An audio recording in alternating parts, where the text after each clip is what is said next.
પેઢીઓ તરી દેનાઓ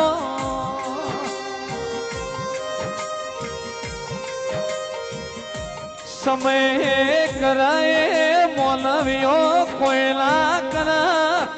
પણ જો બુડા વાળી શેણલ કરાય કોયલા કરાલ્યા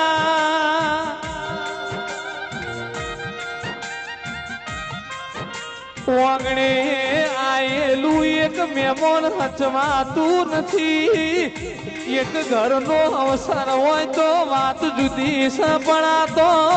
આખું વાવથરાદ શેણલ આ બધી માતાઓ એક કરીને બેઠી સીધી રાઓ